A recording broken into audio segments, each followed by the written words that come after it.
A couple of months ago, a game popped up on my radar called Warhammer Boltgun, and to be honest, over those months my final exams started, and since I'm in the midst of them now, I kind of forgot it was dropping. But today, it did drop.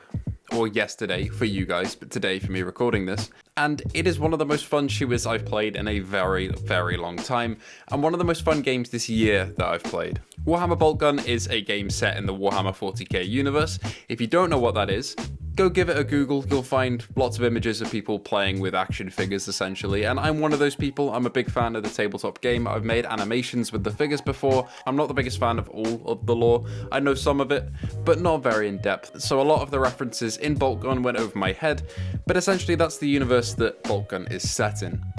The game style itself is inspired by old classics like the original Doom, and involved you strafing, running forwards and backwards, killing enemies in a pretty brutal manner, getting keys, delivering them to doors, which is the extent of the puzzling system in the game, heading around levels, purging areas, and reaching your main objective, which again are the doors.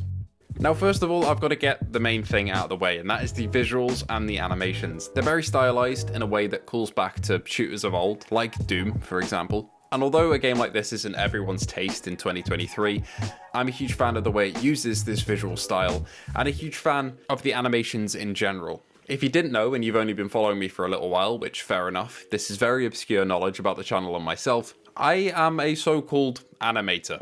I focus mostly on stop motion animation, and if there's one thing I've learned from that, it's that implying movement through just a couple of frames is a very important skill to learn and something to be utilized. You can imply a load of character of movement through just the tiniest of actions that take up 2 or 3 frames on the screen. And Boltgun does this very effectively, whether it's your character's reloads, your taunts against enemies, or the enemy's death animations themselves.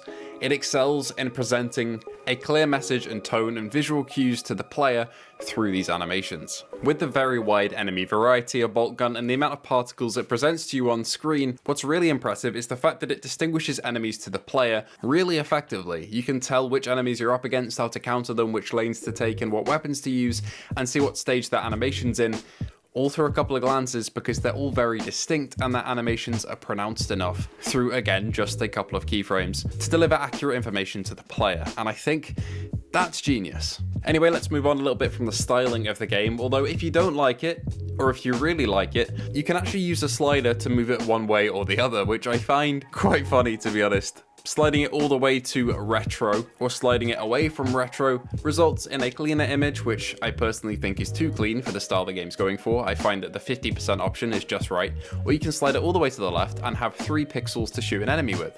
Anyway, moving on from that, as I just said, let's talk about movement, because on the whole, movement is very, very good. You've got your normal strafe left and right, your move forward and back, your dash, which can damage enemies and sometimes kill them, your jump, which feels really weighty with the sound design and can also kill enemies if you land near them or on them, and your sprint. Now, all of these work really well, and your sprint can be used in any direction whatsoever, but on console at least, there is a slight problem, and this is the only problem I have in the entire game. There is no toggle option, or at least I'm an idiot and can't find it, but I'm fairly sure there is no toggle option. So you have to hold down sprint, and when you're covering long distances and trying to find the right route out of an area with a certain key, or trying to locate the key itself, and it's taking you a while to run around the map, your thumb has to be constantly pressed down on that stick the whole time, and I do not have a thumb anymore thanks to that.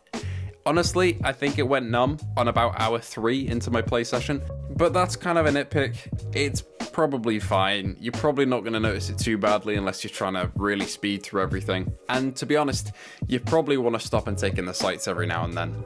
The hectic gameplay of Boltgun tends to lead you to running through objectives and running through areas, but if you take a second to stop and look around, it actually has some genuinely really good vistas and interactable items like the massive cannons on the outside of the main fortress at the start of the game.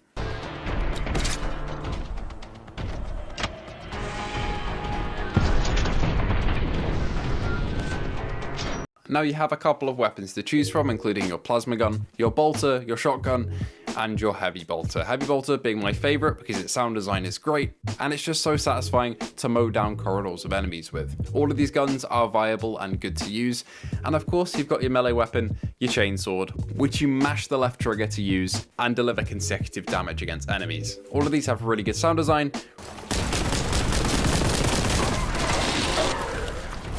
a good feeling in the haptics of the DualSense controller on PS5, especially the heavy bolter. Your hands will be basically vibrating by the end of it, and I wouldn't have it any other way. It delivers the power of these 40k weapons in a way that's just not on the screen or in your ears. You're actually feeling it, and I really like that. Same for movement. If you're running or jumping, you feel that in the controller, and I think that's a really neat way of conveying the size and the power of the Space Marine that you're playing as. As I said before though, sound design, Boltgun just knocks it out of the park completely. All the weapons feel distinct, enemies feel distinct with their callouts and their cries, and you can distinguish them apart. All of it is just pretty flawless, and manages to make the older style of gameplay feel more cohesive and more modern, while retaining the stuff that made the old games like Doom so fun and good.